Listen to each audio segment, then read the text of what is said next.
तो नहीं हूँ काबिल तेरा पार कैसे पाऊं, टूटी हुई वाणी से गुणगान कैसे गाऊं, तेरी प्रेरणा से ही सब एक माल हो रहा।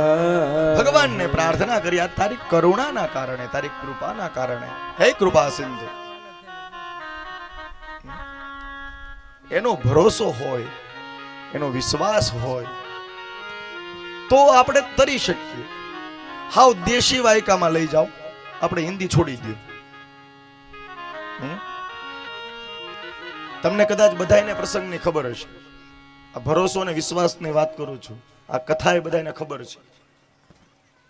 જ્યારે રામ, લખન અને જાનકી વનવાસ થયો, કથા આવશે આગળ, પણ એ પછી લાંબુ આપણે નથી લેવાની રામ કથા, પણ આ તો ટૂંકમાં કહું. વનવાસ થયો એટલે જ્યારે એ નદીના કિનારા ઉપર માં ગંગાના ઘાટ પાસે ઊભા હતા અને કેવટ નામનો એક ભીલ જાતિનો કેવટ એ પોતાની નાવને લઈ એ ત્યાં ધંધા માટે ઊભો હતો, રોજગાર માટે. રામને ભાળી ગયો એટલે ઓળખી ગયો. રામને ભાળી ગયો એટલે ઓળખી ગયો. ઓળખી ગયો એટલે એને ખ્યાલ આવી ગયો કે આ તો બ્રહ્મ જ છે, આ કોઈ લૌકિક પુરુષ નથી, અલૌકિક છે. આ મર્યાદા પુરુષોત્તમ હશે, પુરુષના વેશમાં છે, પરંતુ છે તો મારો નાથ.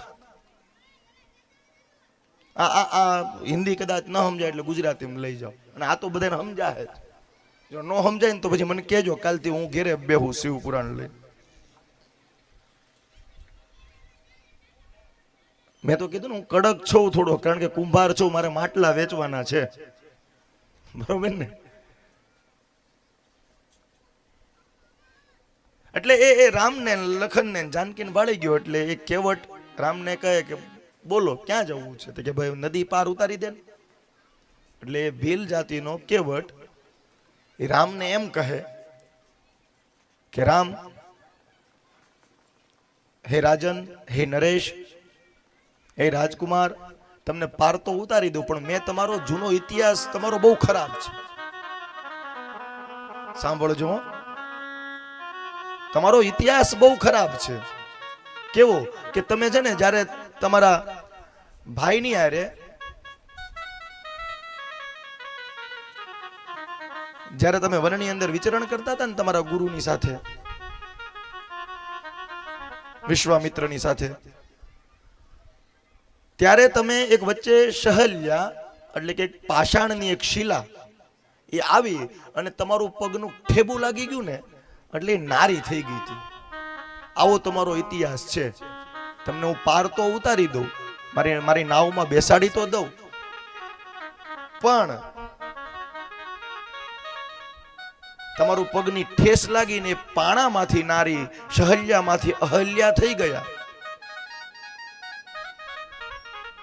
એટલે તમારી મને, તમારા રજની, તમારા ઠેસની, તમારા ઠેબાની મને બીક લાગે, એટલે હું પાર ઉતારું નહીં. કારણ કે હું તો ગરીબ છું, મારા પરિવારનું માંડ માંડ ગુજરાન ચલાવવું. જો એ પાણામાંથી નારી થઈ જતી હોય તો આ તો લાકડાની નાવ છે, આની ઉપર તમારો પગ અડે ને આ કદાચ નારી થઈ જાય તો મારે એક તો ઘેરે બેઠીશ, બીજી ક્યાં હાચવવી? હા, એકનું માંડ માંડ થતું હોય ને, થાય ને. હું કાલ કીધું એમ, સ્ત્રી હોય ને એ હરખું જીવવાય નો દે, મરવાય નો દે વ્રત લઈ, બરોબર? હા, આખો જિંદગી જીવવા તો ન દે, પછી એની દર વર્ષે મહિને ધર્મરાજા ફલાણું એવા વ્રતો લીધા કરે કે પતિનું આયુષ્ય વધાર્યા કરે. જીવવા તો ન દે પણ મરવા પણ ન દે. એટલે કે મારે એક છે, આ બીજી ક્યાં લઈ જાવી? ગરીબ છું. હોશિયાર હતો કારણ કે ઓળખી ગયો. બસ તમારે ને મારી દ્રષ્ટિમાં છે ને કેવટ ખાલી બેહી જાય ને તોય આપણે બ્રહ્મને ઓળખી લઈએ. આપણે ઓળખવાની જરૂર છે. તમારા ને મારા સમીપ કદાચ એ મારો નાથ રમણ કરતો હોય, પરંતુ તમારી ને મારી દ્રષ્ટિ કેવટ જેવી ન હોય. આપણે કેવટ તો બનીએ. હવે એ ક્યાં બ્રાહ્મણ હતો, એ ક્યાં ક્ષત્રિય હતો? આ ગ્રંથો ક્યાંય કોઈ જગ્યાએ, મને તો એ થોડીક કરુણતા છે કે આ જાતિ અને એ શું છે. કોણે કીધું કે બ્રાહ્મણ જ બ્રહ્મમ જાનાતિ બ્રાહ્મણ? સાચી વાત છે, બ્રાહ્મણ હોય બ્રહ્મને જાણે, પરંતુ કયો બ્રાહ્મણ? કે જે કર્મવાદી હોય એ, જે વેદવાદી હોય એ, જે યજ્ઞવાદી હોય એ. ખાલી ગળામાં માળાના ખંભે ખેસ તો ગયા, હવે સાયલ આવી ગઈ. અમે રાખીએ એનો તો નવાઈ નથી, કારણ કે અમે તો ગઢવીના ગોર છીએ, રાખી શકીએ. આપણે તો ચારણનું ગામ છે, આપણે તો રાખીએ. બધા બ્રાહ્મણો કાળી સાલ રાખવા બીડા, બોલો હે? કેવો સમય આવી ગયો ને રામનવમી હોય, હે, ગાયત્રી મંત્રનું એ અબોટ્યું હોય, એની જગ્યાએ બધા એ કાઢી નાખ્યા, કાળી સાલ આવી ગઈ. કડવું તો અમારા માટે હું બોલીશ, એવું નહીં તમારા માટે. સારું, હમણાં માવલભાઈ બોલ્યા સારી લાગે એટલા માટે. વાત સાચી છે, સારું લગાડવા માટે જ બેઠા છીએ ને આપણે. હે, સારી લાગે એટલે રાખીએ. તો બસ તમારે ને મારા જીવનમાં એ ઉતારો કે આપણને શું સારું લાગે. ખાલી વસ્ત્ર નહીં, કર્મ પણ. કપડા જો આપણને ખબર હોય કે આ કપડા હું પહેરે તો સારો લાગે, તો કર્મ એવું જ કરો કે જે કર્મ કરવાથી આપણે હારા લાગવા જોઈએ. એટલે એક કેવટ હોશિયાર હતો, એટલે કીધું કે પ્રભુ મારે એક નારી છે, બીજી નારી મારે ક્યાં લઈ જાવી? એક કામ કરો, ઉતારી દઉં, નદીની પાર ઉતારી દઉં, પણ મને તમારા પગ ધોવા દો. કવિ કાગનું ભજન છે અહીંયા, પગ મને ધોવા દો રઘુરાય. મારે નથી લઈ જવા, પરંતુ છતાં મને આ વિષય મારો પ્રિય છે, કારણ કે મને બોલવું બહુ ગમે. વાર્તાઓ કથાઓ આ બધું છે ને, મને તમે જો સમય આવતા હોય ને તો હજી હું તમને કઈ ઊભા ન થવા દઉં, બોલો, એ મારી ગેરંટી. પણ મને એમ થાય કે હવે 6:30 વાગે ને એટલે એમ થાય કે હવે આ લોકોને છૂટા કરું, બાકી 10 વાગ્યા સુધી ઊભા નથી થવા દેવા. આજ મારે આવી ઈચ્છા છે, અંદરથી એમ થાય કે બોલ્યા જ કરું. માવલભાઈ સતી ચરિત્ર આજે લેવાનું હતું, એ સતી ચરિત્ર સુધી આજે આપણે પહોંચ્યા નથી. એટલું બોલવાનું મન થાય, કારણ તમે મારા છો. કંઈક હજી હું તમને પીરસું, કંઈક હજી આપું. એ કેવટ રામને કહે મને પગ તમારા ધોવા દ્યો, કારણ કે રજત મારી કામણ ગારી મારી નાવનારી બની જાય જી. રજત મારી કામણ ગારી મારી નાવનારી. કેવટ કહે છે હે પરબ્રહ્મા, હું ઓળખી ગયો તને. તારા એક પગની ઠેસ ઉપરથી એક પાષાણની જે શિલા હતી એ નારી થઈ ગઈ હોય. તારા પગની જે રજ છે ને એ બહુ કામણગારી છે. તું બ્રહ્મ છો, ચમત્કાર. એ પોતાની ચતુરતા વાપરી છે, એને ચતુરતા વાપરી છે. શું કામ? બ્રહ્મને ઓળખી ગયો એટલે છેતર્યા છે ભગવાન. જો ભગવાનને છેતરવાના હોય ને તો છેતરજો, પણ સારા કામ માટે. પોતે જો તરતા હો ને તો છેતરાય. ખોટું બોલવું પણ પોતાને ઈશ્વર સુધી પહોંચાડતા હો તો ખોટું બોલજો. હું તમને શીખવાડું ખોટું બોલતા. આવી સલાહ દેવાય નહીં, પણ હું શીખવાડું તમને ખોટું બોલવું. ભગવાનની સામે આવો ને એટલે ખોટું બોલવું. શું બોલવાનું? હે ભગવાન, 100 વીઘા જમીન છે, 2 ટ્રેક્ટર ફળિયામાં આટા મારે છે, 7-8 ગાયું 7-8 ભેહું છે. ભલે આપણે 350 ની દાઢી કરતા હોય, પણ આવું બોલજો. શું કામ? સત્યનારાયણની કથા સાંભળી ને બધાએ? સાંભળી કે નહીં?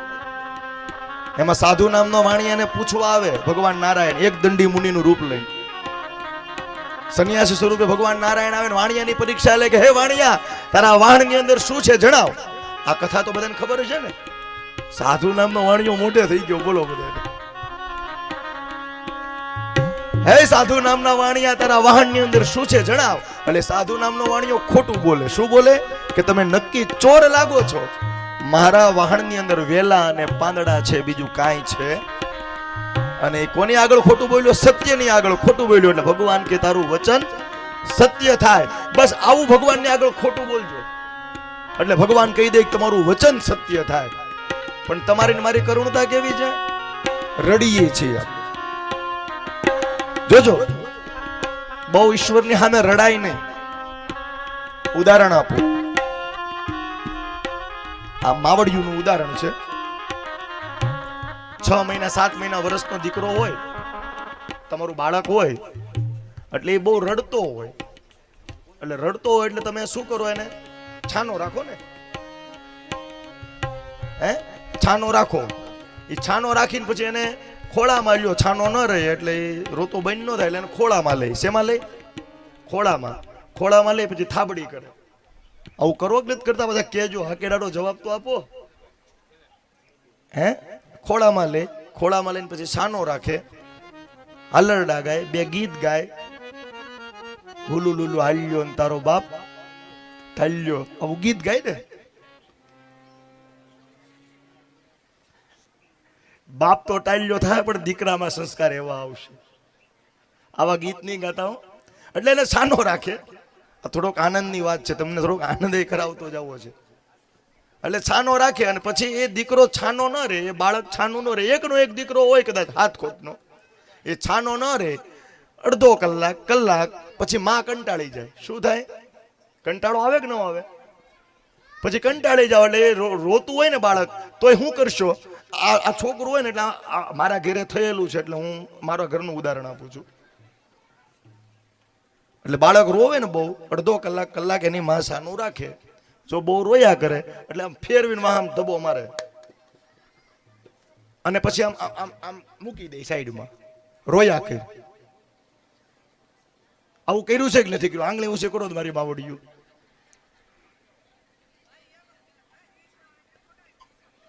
હવે મારા ઘરનું ઉદાહરણ આપ્યું છે, તમારા ઘરની મને ખબર. એટલે એ બાળક રોતું હોય ને, આમાં બહુ તત્વ છુપાયેલું છે. આજે હું કઈ વાત વધારાની નથી કરતો. તમને આનંદ આવે એ વાત નથી કરતો, તમને હસાવવા માટે વાત નથી કરતો. આમાં કંઈક કારણ છુપાયેલું છે. એટલે બાળકને છાનું રાખે, ન રહે અડધો કલાક એટલે માં કંટાળે એટલે નીચે મૂકે અથવા તો ઘોડિયાના ખોયામાં મૂકે. એટલે કહેવાનો મારો ભાવાર્થ એ છે કે ભગવાનની આગળ જો બહુ રોયા કરશું ને, પરમાત્માની આગળ બહુ રોયા કરીએ તો એ પરમાત્મા શું કરે? અડધો કલાક 1 વર્ષ 2 વર્ષ છાનો રાખે આપણને. પણ તોય છતાં રોયા કરી કે હે નાથ કાંઈ નથી, હે નાથ કાંઈ નથી. એટલે ભગવાન કંટાળીને એમ કે ભાઈ તું બે સાઈડમાં. ઈ ફેંકે. એક લૌકિક માં જો એના એકના એક દીકરાને ફેંકતી હોય તો એના માટે તો આખું વિશ્વ સંતાન છે. એકનો એક દીકરાને જો આપણે ખોળામાંથી હેઠો મૂકી દેતા હોઈએ તો એ અખિલ બ્રહ્માંડના બાપ પાસે મા પાસે તો આખું વિશ્વ સંતાન છે. બહુ રોયા કરી એટલે એને તો ઘણા દીકરાઓ બોલાવતા હોય એટલે શું કરે? મૂકી દે સાઈડમાં. ખોળામાંથી સીધા ખોયામાં. ખોયું અદ્ભુત શબ્દ છે હો માવલભાઈ. સાહિત્ય જગત કહે કે ખોળામાંથી સીધા ખોયામાં જાય. એટલે બહુ રોયા કરીએ ને એટલે ખોળો છૂટી અને ખોયું આપણને મળે. એટલે કે આપણે બધું ખોઈ નાખવું પડે. એટલે કહેવાનો ભાવાર્થ ભગવાનને આગળ સત્ય ખોટું બોલજો પણ કેવું? તારી દયાથી ઘણું બધું છે. હમણાં ભજનમાં કીધું કે મેરી આપકી કૃપા સે સબ કામ હો રહા હૈ, કરતા નહીં મેં કુછ ભી, બસ મેરા નામ હો રહા હૈ. હું કાંઈ નથી કરતો છતાં મારું નામ થાય છે. તમારે મારે કંઈ કરવાની જરૂર નથી છતાં આપણું ઈશ્વર ગાડું ચલાવે છે અને ધક્કો મારશે જ. આપણે જે જિંદગીના વર્ષો લખાવીને આવ્યા છે એ પૂરા થશે જ. કોઈના કારણે કોઈનું ઘર અટકશે નહીં. જીવન તો આપણું પૂરું થશે ને થશે, પરંતુ કેવું જીવન જીવવું એ શીખવાડે શિવ પુરાણ, એ શીખવાડે કથાઓ, એ શીખવાડે ધર્મ. કહેવાનો ભાવાર્થ ખોટું બોલવાનું પણ કેવું? ભલે આપણે 350 ની દાઢી કરતા હોઈએ પણ છતાં શું કહેવાનું? હે ભગવાન તારી દયાથી બહુ શાંતિ છે, તારી દયાથી ઘણું બધું અમારા ઘરમાં છે. અનાજ ખૂટતું નથી, છોકરાઓ કલરવ કરે છે ઘરની અંદર, વાડિયું છે, ઢોર છે, પશુ છે, પૈસો પુષ્કળ છે. આવું બોલશો ને 2 મહિના 4 મહિના કે વર્ષ, બીજા વર્ષે તમારી 350 માંથી 5000 ન દાડી પોગે મને કહેજો. આ મારી ગેરંટી, આ હું આપું છું. લ્યો, આ મારું ગામ છે ને કહું. હવે પછી હું ખોટો પડું 2 વર્ષ પછી મને પકડજો કે તમે તો તે દિવસ ખોટું બોલ્યા. ભગવાનની આગળ ખોટું બોલો પણ એને ગમે એવું બોલો ને તો ભગવાન કહી દે તથાસ્તુ, તારું વચન સત્ય થાય. અને એ વચન સત્ય થવાનો આશીર્વાદ આપી દે ને તો તમારી ને મારી કાયા પલટાઈ જશે. ઈશ્વરની પાસે આપણને માગતા નથી આવડતું, ઈશ્વરના શરણે જતા નથી આવડતું. એક ભાઈ હતો ને, માગતા શીખવાડું. જો ખોટું બોલતા શીખવાડે ને, માગતા શીખવાડું. મેં કીધું ને, મારે આ એક કથામાંથી ને એક વાર્તામાંથી બીજે ઘુસાઈ જાય છે, કારણ કે મને તમારા આ ગામ ઉપર પ્રેમ છે. મને ખોટું બોલતા શીખવાડ્યા, આવડી ગયું ને ખોટું બોલતા કેમ બોલવું એમ, બરોબર. અને આ પાછા કોઈને કહેતા નહીં. તમારી મારી વચ્ચે વાત છે, દાદાએ ખોટું બોલતા શીખવાડ્યું, બરોબર. આ પાછું ગામની બહાર પછી વાત ન જાય, સિક્રેટ, બરોબર. હવે તમને માગતા શીખવાડું. એક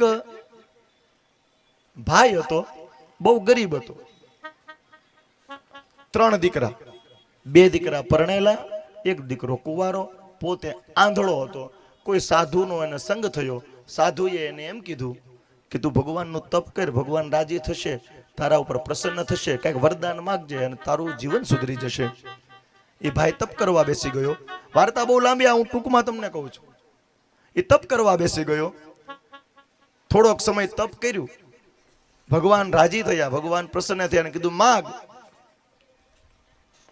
તારે જે માગવું હોય તે માગી લે. ત્યારે ભાઈએ શું કીધું? પ્રભુ, મારે કાંઈ નથી જોતું, એક વરદાન જોઈએ છે. હે પરમાત્મા, મારે કંઈ જોતું નથી, એક વરદાન જોઈએ. કયું? તો કે હે પરમાત્મા, મારા ઘરે 7મા માળે સોનાના હિંડોળે હિચકતી મારા નાના દીકરાની વહુ બેઠી હોય, હું નીચેથી ઊભો એને જોઉં, બસ એક વરદાન આપી દે.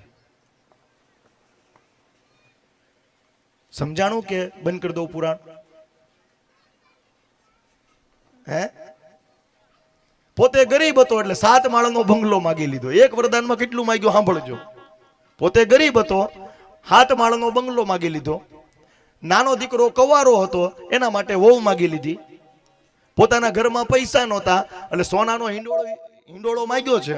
સોનાના હિંડોળે હિચકતી નાના દીકરાની વહુ, સોનાનો હિંડોળો માંગ્યો છે એટલે એના ઘરમાં પૈસોય પુષ્કળ આવી જાય. પોતે આંધળો હતો એટલે નીચેથી ઊભો હું જોઈ શકું એટલે આંખું માગી લીધી.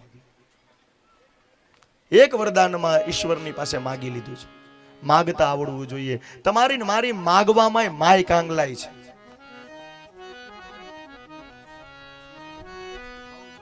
શું કહે? ભગવાન ની ઉપર આપણો ભરોસો, ભગવાનને વિશ્વાસ ને ભગવાનને ઓળખી લઈએ. દ્રઢ નિશ્ચલ તમારો નિશ્ચય હોય, તમારો દ્રઢ નિશ્ચય હોય, દ્રઢ વિચાર હોય, તો જ ઈશ્વર તમારી સમીપ ઉભો હોય ને ઈશ્વર તમારું કામ કરતો હોય. क्या क्या नहीं दिया हम क्या प्रमाण दे, बसे गए त्रिलोक शंभु तेरे दान से, जहर पिया जीवन दिया इतना उदार तू, इतना उदार तू, आयो शरण तिहार प्रभु तार तार तू, तार तार तू शंभु तार तार तू, आयो शरण तिहार बोले तार। ભગવાનની ઉપર આપણો ભરોસો હોય તો ઈશ્વર આપે છે. વાત મારે કરવી છે ભરોસાની અને ઈશ્વરને ઓળખવાની.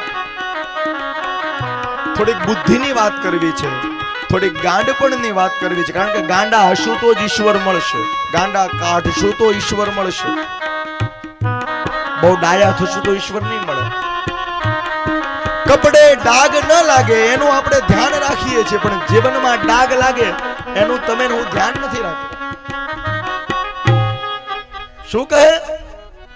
હે આ અદ્ભુત ભજન ગાયું ને એમાં એક પાછી નાનકડી એક વાર્તા યાદ આવી ગઈ, કહી દો પછી પાછા લઈ જઈએ. માગવાની વાત છે ને, એક ચોર હતો. શું હતું? ચોર. એટલે ચોરને ગામની અંદર કોઈ વાણિયાએ સરસ મજાનું શિવજીનું મંદિર બનાવેલું. એટલે શિવનું મંદિર બનાવ્યું ને એ શિવલિંગ ઉપર સોનાની ગળતી એ નગર શેઠે ચડાવેલી, ભગવાન ભોળાનાથ ઉપર સોનાની ગળતી ચડાવેલી. ચોરને ખબર પડી કે આપણા ગામમાં મંદિર બીનું છે, મંદિરની ઉપર ભોળાનાથની ઉપર સોનાની ગળતી ચડાવેલી છે, પણ એ તો સ્મશાનમાં રહેવા વાળો ચોળે રાખ ભૂતડાઓ પ્રેતની હારે ફરે, એને હોનાને શું લેવા દેવા? આ ગળતી જો હું ચોરી લઉં તો શિવને તો કઈ કામમાં આવવાનું નથી, પણ મારી હાથ પેઢી વહી જાય. આવું ચોરે નક્કી કર્યું કે આ ચોરી લેવું છે મારે. પણ પ્લાનિંગ કરવું પડે ને, આયોજન કરવું પડે. આ કથા માટે કેમ આપણે 7-8 દિવસથી આયોજન હતું, એમ ચોરોને ચોરી કરવા માટે આયોજન કરવું પડે. એટલે આયોજન કરવા લાગ્યો. એટલે આયોજન કરતા કરતા એને ઊંઘ ના આવે, કારણ કે જે માણસ વિચાર કરે ને કે મારે આ કરવું છે એની ઊંઘ વહી જાય. રાત્રે એ પથારીમાં સૂતો હોય, એને ઊંઘ આવે નહીં.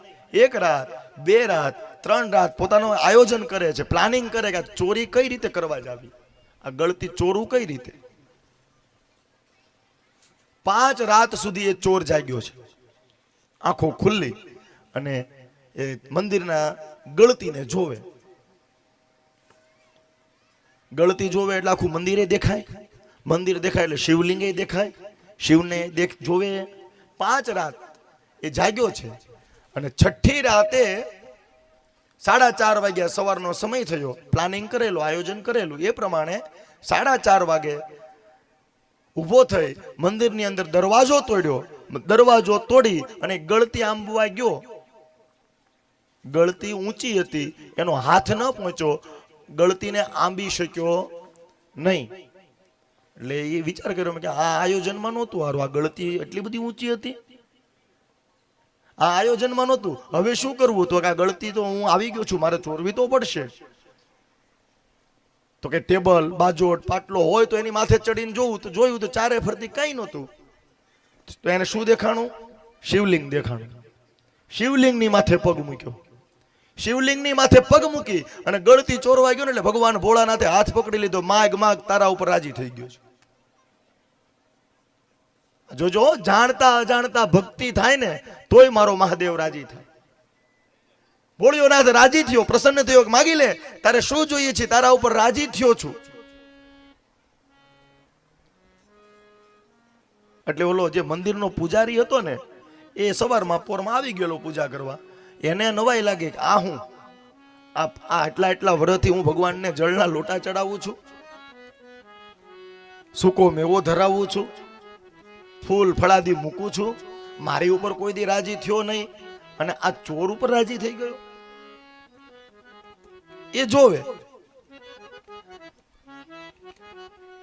જોઈને એટલે એ પછી થયું કે લાય હું પણ પૂછી લઉં મહાદેવને કેમ રાજી થયો. આવ્યો તરત દોડતો દોડતો, ખીજાણો ભગવાનને. ખીજાવાય ભગવાનને, પણ ભક્તિ કરતા હોય તો. મહાદેવને ખીજાણો કે હે ભોળિયાનાથ, તારી હું ભક્તિ કરું છું, રોજ પૂજા કરું, રોજ જળ ચડાવું, ફૂલ ચડાવું, સૂકો મેવો, મારા છોકરા નથી ભાળતા કાજુ બદામ, તને ચડાવું છું. તું આની ઉપર રાજી થયો, આ તો તને ચોરી કરવા આવ્યો, તારી ગળતી લેવા આવ્યો છે, અને છતાં તારો અપરાધ કર્યો, તારા શિવલિંગની માથે પગ મૂકી અને એ ગળતી ચોરે છે.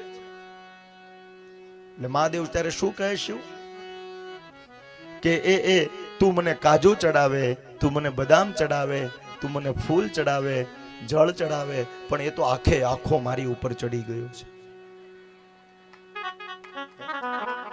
બસ આપણા જીવનને સંપૂર્ણપણે ઈશ્વરના ચરણે ચડાવી દો.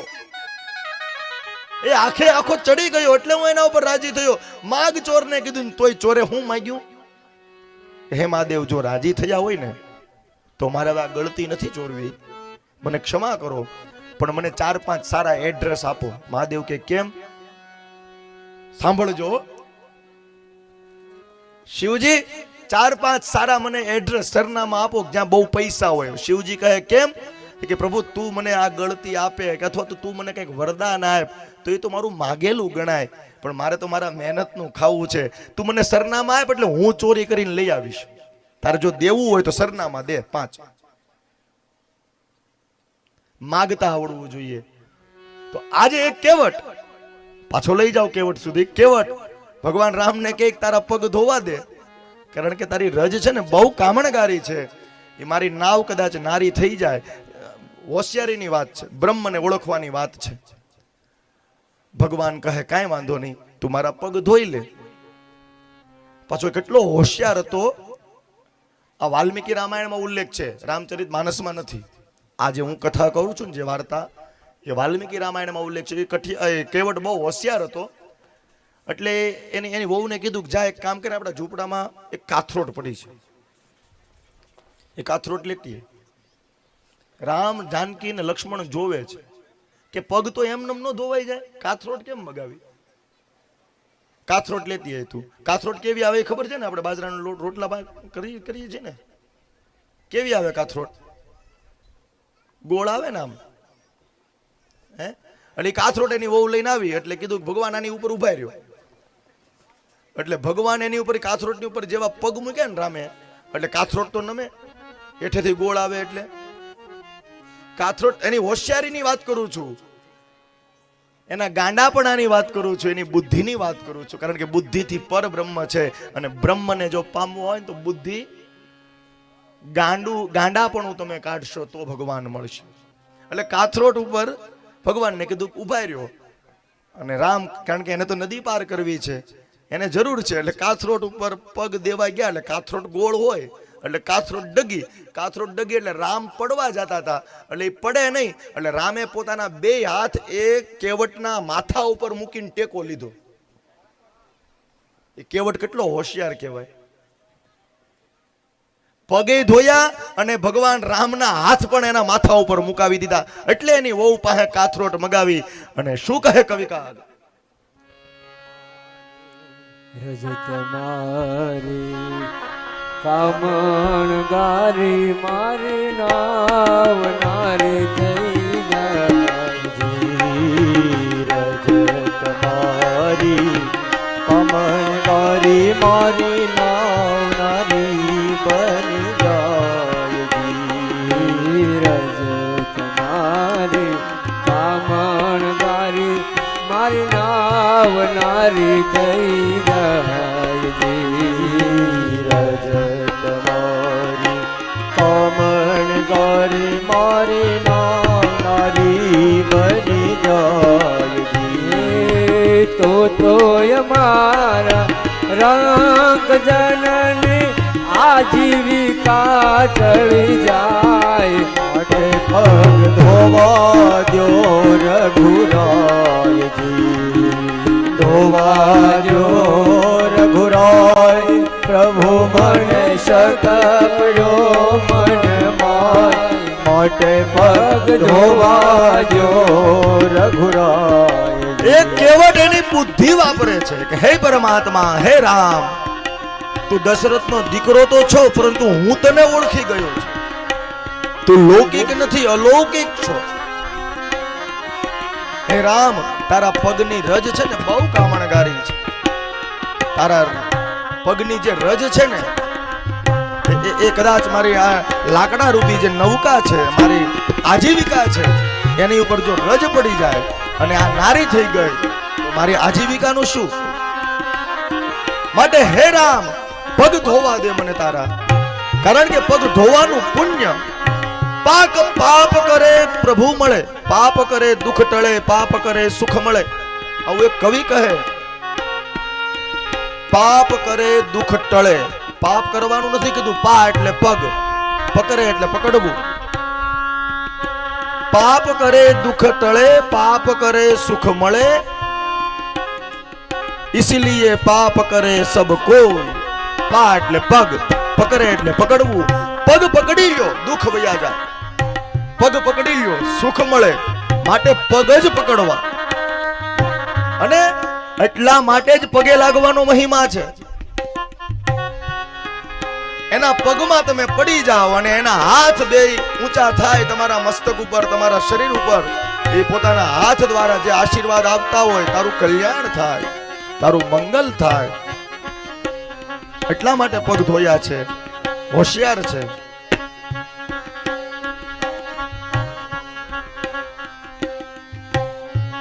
હલો જોઈ સતુરતા ભીલ જનની જાનકી મુસ્કાઈ જનની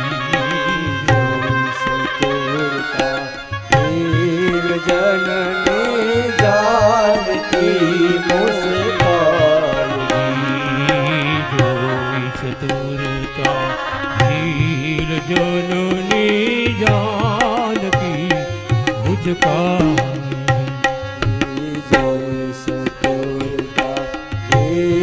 જનની જાનકી મુસ્કાઈ ભણ કેવું યાદ રાખે, ભણ કેવું યાદ રાખે, હલ ભણેલો ભૂલી જો ભગવાન ધોવા જો એ ભગવાનના બુદ્ધિ વાપરે છે. કેવળ મેં કીધું એમ પગ તો ધોયા, પરંતુ ભગવાનના હાથ પણ એના માથા ઉપર મુકાવ્યા. અને આ દ્રશ્ય જોઈ માં જાનકી, જનક નંદની, સીતાજી હસવા લાગે. હે પરમાત્મા, કદાચ અજાણતા હું પણ ભૂલી ગઈ હતી કે તું બ્રહ્મ છો. તારી માં કૌશલ્યા ભક્તિ સ્વરૂપા છે, છતાં એ પણ ભૂલી ગઈ તું બ્રહ્મ છો. તારા પિતા દશરથ કદાચ એ પણ ભૂલી ગયા તું બ્રહ્મ છે. પરંતુ આ એક ભીલ જાતિનો, હવે આમાં ક્યાં ઊંચી જાતિની વાત આવી? ભગવાનને કોણ મેળવે? ભીલ જાતિનો કેવળ એ તને ઓળખી ગયો, પગ તો ધોયા, પણ તારા બે હાથના ટેકા પણ તારા એના માથા ઉપર છે. હે પરમાત્મા, હે રામ. આ દ્રશ્ય જોઈ જાનકી હસવા લાગી. કારણ અભણ કેવું યાદ રાખે, ભણેલ ભૂલી જાય. અભણ એટલે બુદ્ધિ વગરનો. અભણ કોને કહેવાય? જેનામાં બુદ્ધિ ન હોય એને અભણ કહેવાય. જેનામાં શિક્ષા નથી, જેનામાં જ્ઞાન નથી, જેનામાં જીવન જીવવાની શૈલી નથી, એને અભણ કીધો શાસ્ત્રમાં.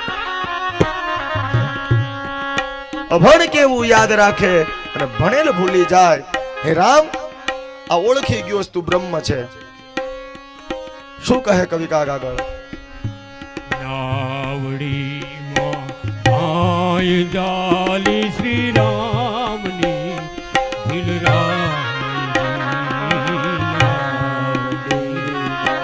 આવડી જાની શ્રી રામની ભીલ નાવડીમાં આય જાલી શ્રી રામની